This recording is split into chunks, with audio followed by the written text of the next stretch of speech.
Welcome, explorers, and thank you for being part of the adventure. I really hope you like and subscribe because I want to make this a podcast and a channel where we examine and explore different concepts, different ideas, and different things that we have to deal with on a day-to-day basis that helps our spiritual and personal growth. So like and subscribe if you'd like more. Today, we're going to talk about letting understanding be the purpose. I teach self reflection classes, and the reason why I do that doesn't matter whether it's personal growth, spiritual awareness, self awareness, spiritual growth, any of those things that we're trying to achieve or just trying to process the reality of what we've already experienced. You need the skill of self reflection. We all have these emotional baggages that we're carrying. We've all experienced some form of trauma. And to process that, we need to be able to put things in perspective or look at things from a different angle. When we're reactive, our emotions are running the show. They're the bus driver and they're steering the bus. And the truth of who we are can become the passenger. The trouble with that is when we become emotionally reactive, we're not really engaging with reality. We're only really engaging with our emotional reactions.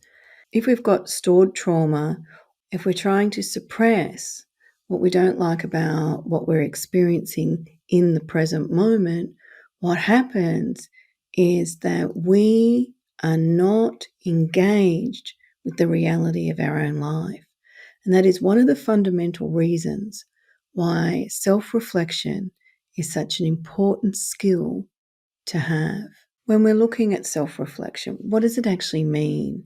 And for me personally, it's about looking at something from multiple angles and coming to the conclusion of what sits really comfortable with me, what resonates with me. Now, this is changeable. If you become locked in that every time you think a certain way, that this is how the result needs to be, then you're becoming dogmatic and judgmental about yourself. You need to get your head around that. When we're being self-reflective, we actually want to give ourselves permission to go into the unknown and challenge the known.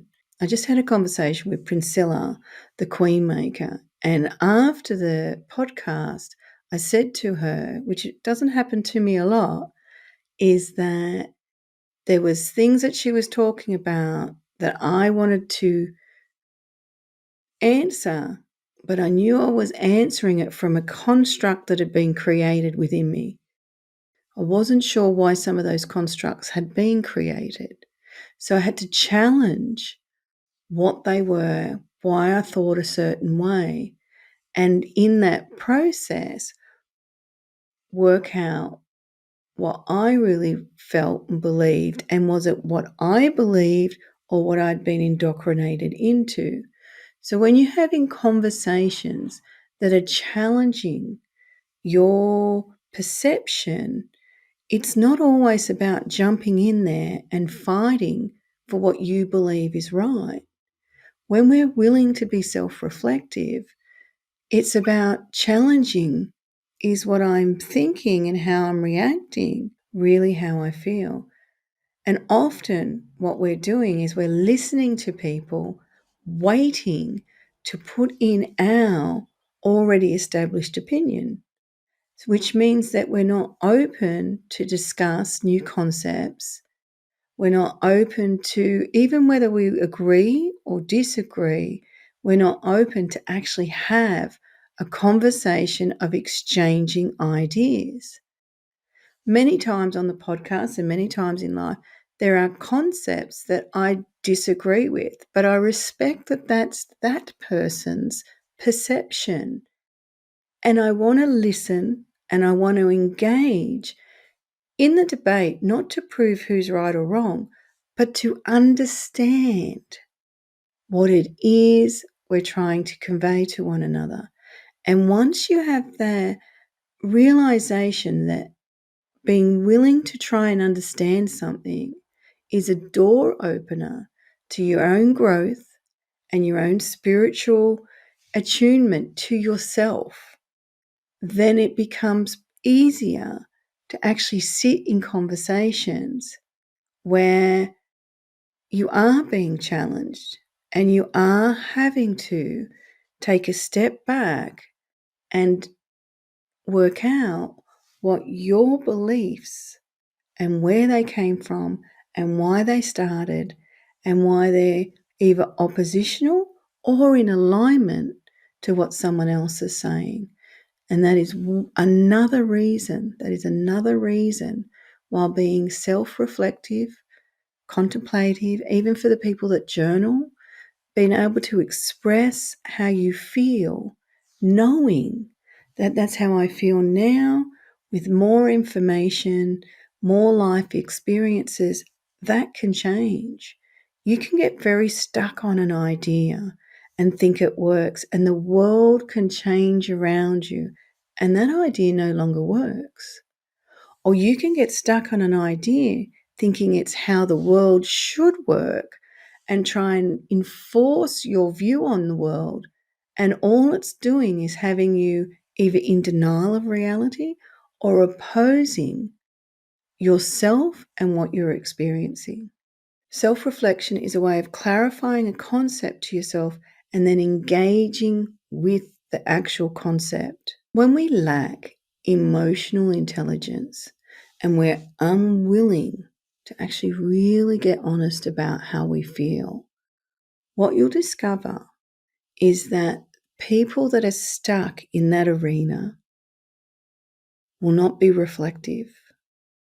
They will hook onto their judgments, their biases, all the belief systems that they believe work to try and protect themselves from the inner insecurity or lack of self-esteem, or to hide from what they know they're actually trying to suppress. And what you see is a lot of people that struggle to really look at the truth of themselves. And there's a few reasons for that. The main one is they're frightened they're going to open Pandora's box. I get this a lot with people talking about coming for a session and really exploring their self-perception, because that's what a session with me is, and that's what a lot of the podcasts we're all talking about is exploring our self-perception. When we fear that and fear that we are going to open Pandora's box, we fear that we're not going to cope with it, that the emotions will override our ability to feel functional. Now, the problem with that is it means that we are putting more effort into suppressing instead of resolving. And self-reflection and understanding a concept, exploring a concept, allows us to open the box and see what's in there. Now, our first port of call will be to judge ourselves. And our second port of call, that we naturally seem to orientate to that. And we panic, we have a shame reaction, all those kind of things. You know, if we do something and then we analyze ourselves after it, we're looking for the negatives. We're looking where we went wrong. We're looking to how we think other people how will have perceived us. So we're using it as a scaling system to work out where we're sitting and is our image protected, is our own illusion protected. And self-reflection, contemplative, being journaling or having deep and meaningful conversations, any of those kind of things, is about going down and really looking at the truth of yourself. And that is how we expand and evolve. And it's how we start moving out of what we believe to be true that is often not working for us. If you believe you're not good enough, That's a belief that has been created or indoctrinated. So created is that we take bits and pieces of our life experience and we come up with the conclusion of, yeah, I'm the problem. If it's indoctrinated, someone has consistently or savagely told you that and you've believed that. Now, they might have told you it verbally, they might have done it through actions, all those kind of things, but it chips away at your self-esteem. And I wrote a lot about not good enough energy, but one of the fundamental ways of actually learning to like yourself and then learning to love yourself is to deal with those beliefs of not being good enough. For that, we need to explore our emotional baggage, and we need to do it from a nurturing place. Many people ask if being self-reflective helps improve their relationship, whether it's with their children, their partner, at work, or just in general. And the answer is yes, but for the fundamental reason, it allows you to understand yourself. And then that means that you become more present in everything you do. And our relationships benefit from that because you are engaged in the relationship. The other thing, the downside, if you want to call it a downside, is that the more self-honesty you have with yourself, the more your awareness will expand, which means you're going to see more. And, the old matrix, the red or the blue pill comes into play. As your awareness expands, then there are things that you are going to see about other people that you're not going to like. The more you understand yourself, the more you see within others. And it is a matter of how you process that, because it can become quite isolating because you start to see more and it can surprise you. So when you are becoming more self-reflective, it's about quality. You're looking for quality relationships. You're looking for engagement. You'll find as you become more self-aware, the trivial gossiping, small talk doesn't really intrigue you anymore, because that's really the sake of saying words and talking and feeling like someone's listening to me. While holding court and gossiping and I've got your attention and all that sort of thing. Whereas when your self-awareness expands out and you're looking for more in-depth interconnection, you'll find that stuff really bores you. So the more self-reflective and the more concepts that you understand, or at least explore. There's concepts that I started exploring 20 years ago. Still don't understand them. There's people that I have conversations with and I always hear something where I go, okay, I hadn't thought of it from that angle. And that's what you want when you're trying to, when understanding becomes your purpose. You're actually trying to find the different avenues that are in your blind spot. And if they're in your blind spot and you can't see them, and then someone says something or someone asks you a question or you observe something, then all of a sudden you've got a door opener, as I call them, that helps you look at them, look at the concept, look at the experience, look at how that made you feel. And then you have all these different avenues to look at it because you're being honest about your reaction or because you're being honest about your own curiosity. It's really important, if you're going to be self-reflective, to come at it from a curiosity point of view. Otherwise, what you'll try to do is just reaffirm what you already believe is true. And we don't evolve, we don't grow if we're not being challenged. We don't grow if we're not walking through new experiences and new doors. And sometimes That is just simply our thought process. We're expanding our own thought process. When we're trying to understand something, and even if it's someone talking to us and we're not really gelling with what they're saying, but we want to know, it's important that we try and subside our criticism. Judgment, criticism. Self-reflection and self-criticism are not the same thing. And if you're ruminating, you're just going over the same thought over and over again, and it's not getting to a place where you're having an aha moment or having a door opener, right? Sometimes when we're being self-reflective, we might not get a solution, but we'll get a door opener where like I just said, you've got to go through that avenue, and then you've got to go through this avenue, multiple avenues before you get to a solution, or till you get to an acceptance of this at this moment is as far as I can go with this. Something else will come along to expand that thought. So if you're trying to be reflective about how you feel about someone and you're seesawing, 1 minute yeah, 1 minute no, 1 minute yeah, then give yourself a door opener. And one of those simple ways is, how do I feel when I'm around that person?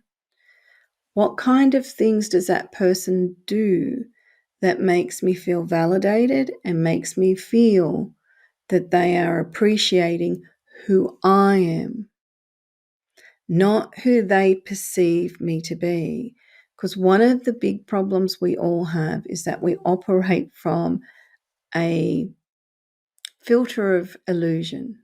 So we're going into a relationship with someone, we've got this illusion of what this relationship's going to be. And, it's interesting. I had a client once that had the wedding, had the venue picked out, had the flower arrangements, had all the trimmings and understanding nearly to I think she had the menu. And I said to her, "Oh, when are you getting married?" And she was like, "I haven't found a partner yet." So she was looking for someone to slot into the illusion that she was creating. That means that she wasn't going to see that person. She was just looking for someone to apply for the job. And the problem with that is that illusions bust. Even when we don't realize that we're living in an illusion sometimes, when they bust, the shock of reality always throws us for six. And that is why self-reflective skills are important. You need to be able to process your own emotions, your own thoughts, your own beliefs. And when, say someone did apply for the job of that wedding, got married, the marriage was absolutely, we'll say, domestic violence. That person now leaves, there's all made up scenarios. That person now leaves the relationship and they realize that the marriage was not real. Unless that person goes back to when they started creating the wedding thoughts in their head and why they were dogmatic about the wedding and the details and all the rest of it, they will not heal what caused that. You need to be able to go back and process, and you've got to be very honest about how you turned up. Because it's really easy for us when we're being reflective, and there's a process to this. You need to go through this stage, especially if you have been in a abusive relationship of any form, or if you have suffered extreme setbacks. That can be natural disasters, that can be physicality, that can be financial. Whatever it is, you've got to be able to go back and process yourself to the point where you understand the decisions that you made that got you here. Now, sometimes there is just pure circumstances and there was no other decision you could have made at that time because that's all you knew. So you don't look back and beat yourself up about it. You look back to try and understand why that is how you thought at that time. If you start beating yourself up about it, you're not in self-reflection. You're in self-criticism, right? You're beating yourself up. But if you're looking back to understand, all of a sudden, you'll see more. Because when we apply honesty to ourselves, when we become the instigator of our own honesty, our awareness naturally broadens and we'll see beyond what we think we want to see. If you're looking back and all you see is victim, victim, victim, without taking any responsibility for the decisions that you made that may have put you in that victimhood mindset. Now, I just want to clarify something. If somebody has abused you, even if it's insensitive words or physical abuse, emotional abuse, any type of abuse, sexual abuse, you are a victim to them because in that moment, they have all the power and they have dictated to you what is going to occur. So if it's physical violence and they go to hit you, and they hit you, you are a victim to that physical violence. The catch is, if you're still carrying that years after and feeling terrible about yourself and telling yourself you deserve it or expecting it from every person you meet, you're in victimhood. And there's a difference. There's a very big difference. Victim is present moment. Someone has overpowered me in some way. Someone has said something that has triggered a response in me that has made me feel bad about myself. That is a victim. That person that was insensitive to you, you are a victim of that person's insensitivity. If you carry it through life, you're in victimhood. Self-reflection is a way of coming out of victimhood and emerging with an understanding of how the components all work together that created that experience. Now, sometimes you're not going to have all the components. That's life. There's some things you'll never understand. Why did that person treat me that way? You may never understand it. Why did I allow myself to be treated that way for so long? That's a question that you can answer. It may take time, but you can answer it. So when you're being self-reflective, don't always make it about others and what they've done to you. Make it about, if you want real growth, make it about, okay, what was my response to that? Why did I respond that way? What contributed to me thinking that there was an appropriate response for myself? And it's not selfish to look at these things in depth. It's actually the opposite, because the more you are of yourself and the more secure you feel in yourself, you'll be able to find the people that respect that. When we don't, and our self-esteem is low and we have lack of self-worth, then we feel we are at the mercy of all those around us. And if you notice, people are messy. And if you want to be at the mercy of messy people, you don't worry about your self-esteem. If you want to be an independent, self-governing person, you have to learn to understand yourself and the motivation and the purpose of the things that you do. Now, that's an ongoing pursuit. Once you start, you'll be doing it forever. And it can be fun and it can be interesting. It doesn't have to be looking at all the terrible things all the time. You can actually celebrate what you discover about yourself. And you should always celebrate any growth that you see within yourself. One of the biggest problems I see, and it's sort of why in my online course and also in the workshops that I do, and even in sessions, is I show people, here's your mindset when you started, and here's what you understand now. And when you look at that as a journey, or you look at that as an evolutionary process, you start to get very excited about learning more about yourself. Self-reflection is actually crucial for our development. We haven't learnt anything in life without understanding it. So if you want to look at maths, you want to look at learning to drive your car, you couldn't drive your car without understanding the road rules. You couldn't drive your car without understanding how to turn the car on, how it propels. All those things are stuff that you needed to understand. And personal development is the same.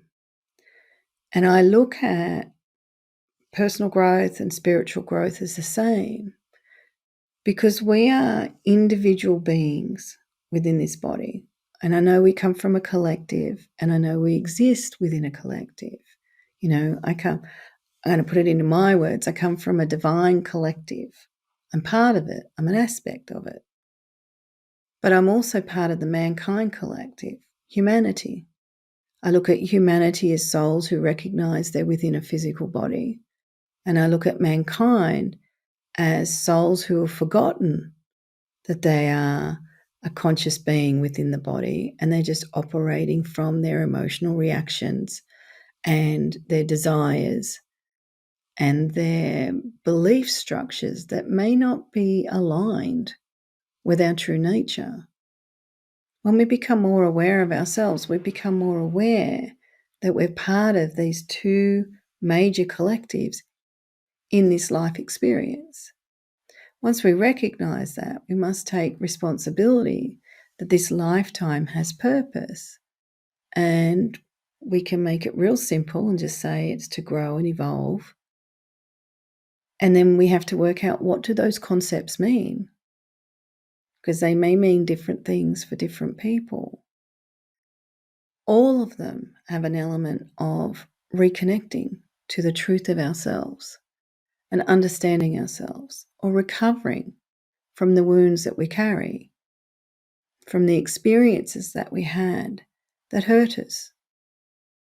And then it's about rejuvenating our relationship with ourselves, with life, and with the experiences that we're having, and also rejuvenating our relationships with others.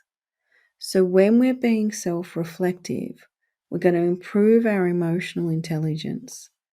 All of a sudden, when you take responsibility for your own emotions, you become smarter about them. And then we have to take responsibility for choice. And we struggle with that, and we're conditioned not to accept our free will, just to really run with the programming that we have, the indoctrinations that we have. And it's not easy. It is not easy. And that is why we need challenging. We need to explore and challenge so that we can see and own how we really feel and what we really want.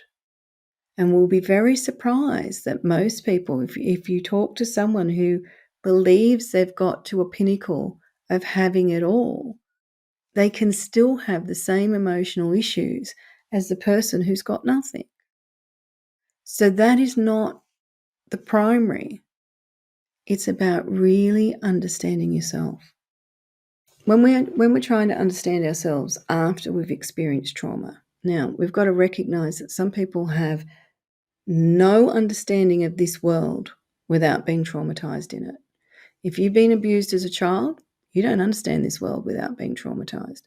If you've had a relationship with someone, with a narcissist, or you know what I mean. We throw the word narcissist around, but if we've had an experience with people that have been indifferent to us, didn't worry about how we felt, were cruel to us, mean to us, disregarded our worth, then there's a trauma that we have to process. And that trauma can also be the door opener.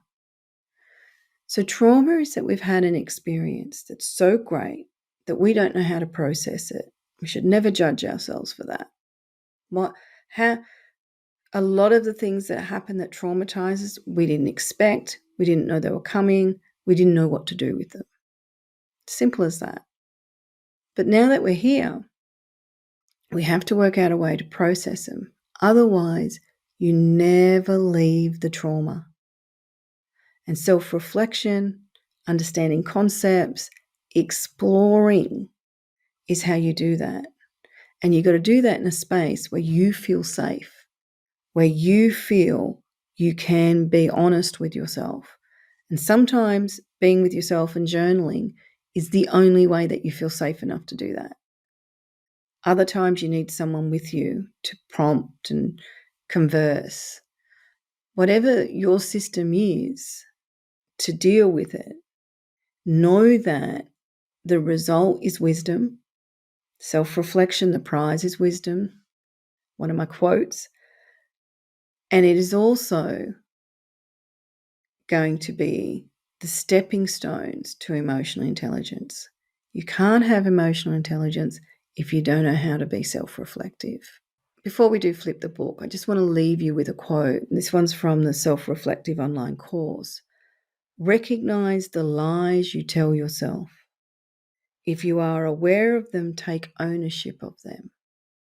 Try to understand why you needed the lies. And if you understand why you needed the lies, all of a sudden, the truth that you're looking for will reveal itself. And when you align yourself with the truth, and remember, truth is an expanding thing. We think we understand the truth, but the reality is we may only understand a concept of, a part of, an aspect of the truth. So give yourself space to allow the truth to expand for you. But when you recognize the lies and illusions and denials that you tell yourself, control yourself with, all of a sudden, truth will become one of the most important things to you. Not that you have to fight and oppose other people's judgments and their versions of truth. You just have to understand your own. And you're going to feel that emotional intelligence expand. I guarantee you that. Self-reflection, if you're looking to explore your spirituality, you're looking to, back to the old reconnect, recover, or rejuvenate. Self-reflection is the tool that helps you do that. And honesty is how you use that tool. All right. Well, I think it's time for Flip the Book. I'm just going to take the first book on my pile, which is Spirituality, Evolution, and Awakened Consciousness, and I'm just going to randomly open it. These are brilliant self-reflective questions that I've pulled up here, so quite relevant to what we're actually doing. So if you're journaling, or even if you're just sitting in deep contemplation, think of an event. Might be something that was a celebration. It might be something that caused you a lot of pain. But anything that you'd like to explore. And then think of these questions. What was your intent? What did you think was going to happen? What were you hoping? What were your expectations? What was the energy motivating you? So if we go back to the wedding story, and, where the lady had all the wedding organized, just didn't have the groom, what was her intent? Now, we can go into the modern day version of, she was trying to manifest her husband. But the reality was that wasn't what was happening. This person was fixated on creating the illusion that she thought would make her feel good about herself, and she desired being the center of attention. So for her, she'd have to answer, what was your intent?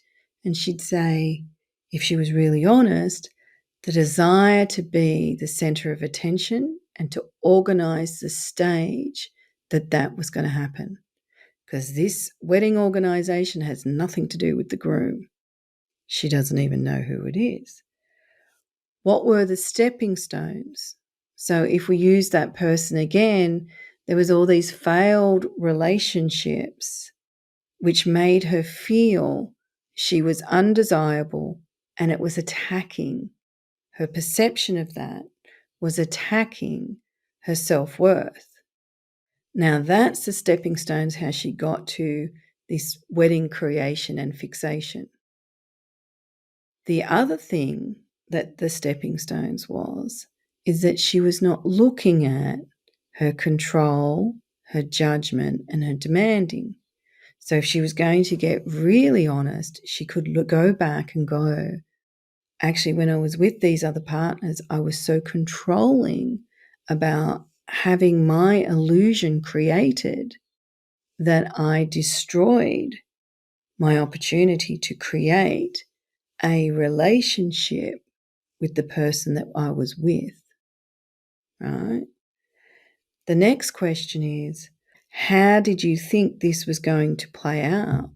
So for that person, she could say, oh, well, I thought I was going to have this great wedding. Everyone was going to be so impressed with my organization and all the trimmings that I had. And it was just going to be a fantastic day, a brilliant stage for me to perform on. Now, the trouble with that is what happens after that stage. And she had not thought about it. She had not thought about the type of person that she wanted, what kind of life that she wanted. She was still in the illusion creation. And she thought that she'd get the wedding and then she'd do the same type of creation for the long-term relationship, the marriage. There's not many of us that would stick our hand up and volunteer to walk into someone else's illusion knowingly and just be a pawn for them to move around the board. Now, often we experience that. We all turn up at the altar with two illusions and an intent of how we think this is going to work. And when we're being self-reflective, they are the things that we can determine and be honest about with ourselves. And if we can be honest with ourselves, we can then have decent, meaningful conversations with other people involved in our lives. And that helps us establish good foundations, helps us create strong sense of connection. The other question here is, why did you believe this would provide you with what you wanted to happen? Now, if we go to the wedding girl, it's like, because my planning was so great. I'd organized it. I was in control of it. Now, I don't know about you, but anytime I've tried to control something to that degree, it's never worked. So we can control too hard and we push things away. And the intention originally for the wedding girl may have been, I want to feel loved. And all these stepping stones, all these beliefs, all these illusions has taken her so far away from her original intent that the intent got changed and the motivation got changed and the structure got changed. So when we're being self-reflective, they're the things that we can find if we're prepared to have that level of honesty. The last question, what were you prepared to forsake in your attempt to achieve the result you wanted? And we go again to the wedding girl. Honesty. I was willing to forsake honesty. I was willing to forsake really being in a relationship. I only wanted what I wanted. So I forsaked being a loving, caring person and instead aligned with control, manipulation, and deception. And when you understand that, your first port of call may be to beat yourself up. Your second port of call is to go back through the questions so that you understand how you got there And once you have the understanding, then you can make informed choices about how you want to be. So journaling and self-reflection are so important to our lives that self-reflection, and whether you do it through journaling, conversation, deep contemplation, whatever your way of doing it is entirely up to you. But not doing it is going to leave you emotionally stumped, and it's going to leave you acting out these illusions, images, without really understanding yourself. If you're journaling and you feel safe there, you're putting it on paper, be prepared to go to questions that you don't really want to answer. They're going to reveal a lot to you. I want to thank you for listening. Hope you got a lot out of it, and please like and subscribe. We're trying to build the channel. We want to give you information, and if you've got any topics that you'd like me to talk about or explore,